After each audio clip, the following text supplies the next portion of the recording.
Weird Tales, October 1923, Volume 2, Issue 3. Greetings, dear listeners.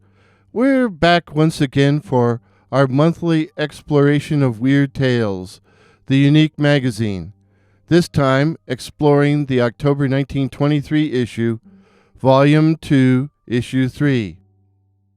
Again this month, instead of reading the table of contents, I'm going to review several of the stories, the ones I was able to find in audiobook form.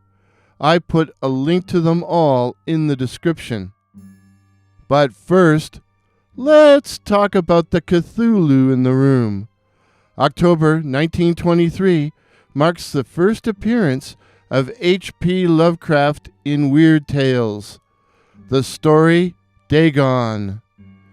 This early Lovecraft story, written in July 1917 and originally published in the November 1919 issue of the amateur publication The Vagrant, displays many of the events and motifs we will find in Lovecraft's later stories, such as a solitary protagonist, a subterranean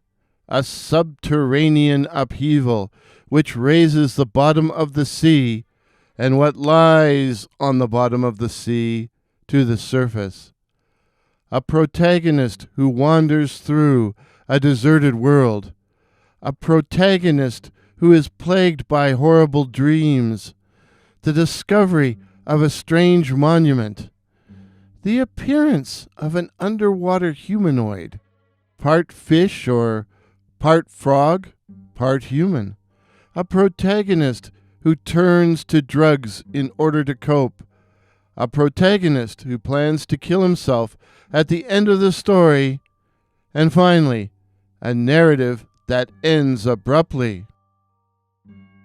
Dagon may be one of Lovecraft's lesser stories, but it's easy to see it as a forerunner of better things to come, such as The Call of Cthulhu and The Shadow over Innsmouth. Nevertheless, Lovecraft has now appeared in Weird Tales, the magazine to which he is forever linked. I'm not going to say much about this issue's masterpiece of weird fiction, which is Poe's The Pit and the Pendulum, a yarn I assume you all know. It's one of my favorite Poe stories, but if you've never heard it, allow me to recommend the audio recording by Basil Rathbone of Sherlock Holmes and Dr. Frankenstein fame. Link in the description. What else? Among the other stories for which I could find audio recordings are The Man Who Owned the World by Frank Owen, which is a sad but strangely haunting story of a delusional homeless man who believes he actually does own the world and everything in it. While it has a certain charm, this piece is more a naturalistic parable than an exercise in the supernatural. But perhaps no other magazine than Weird Tales would take this strange story. Frank Owen was a prolific author who appeared in Weird Tales between 1923 and up to November 1952.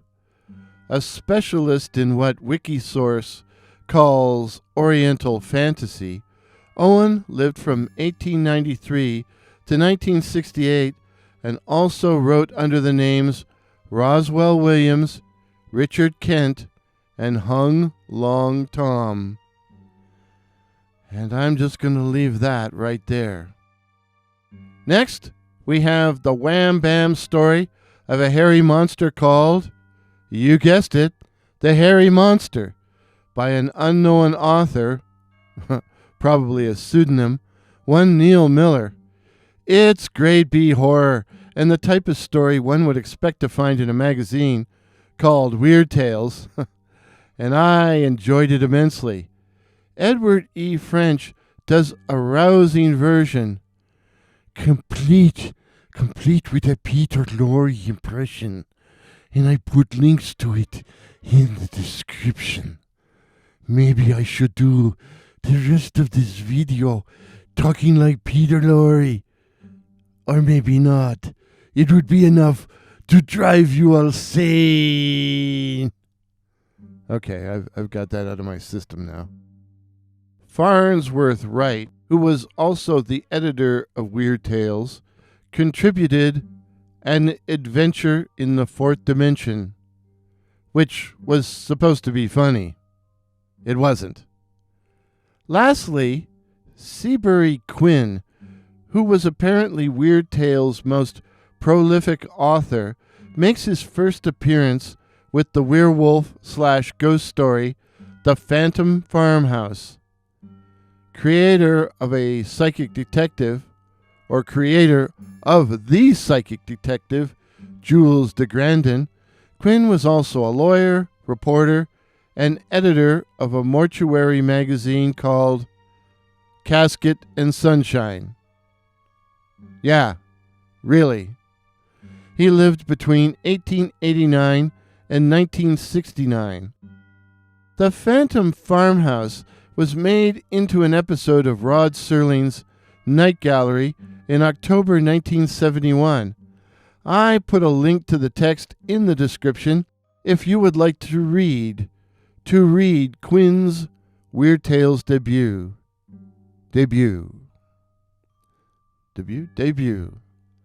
Finally, Wikisource says the cover illustrator is unknown, but according to my sources, it was R.M. Malley who did most of the cover and interior art for Weird Tales in 1923 and 1924. Thus, the October 1923 edition of Weird Tales sees the first appearance of both H.P. Lovecraft and Seabury Quinn, and it also features the grade B horror of the Hairy Monster. Methinks things are looking up. So, please stay tuned as I cover Weird Tales month by month going forward. If this is your first visit to my channel, please consider subscribing. Please.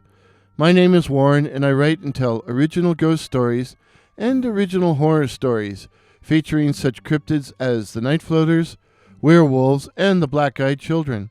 So again, please consider subscribing. Please help me to reach my goal of 2,500 subs. Till midnight. Cheers.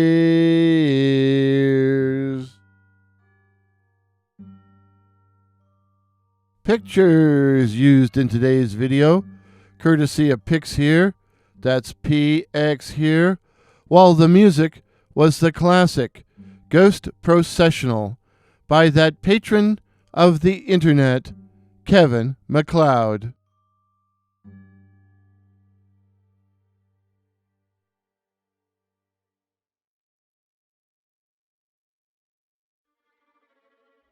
P.S.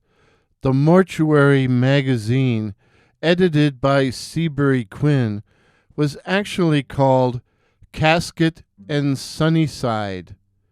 Casket and Sunnyside, not Casket and Sunshine. Although I like my title better. Don't you?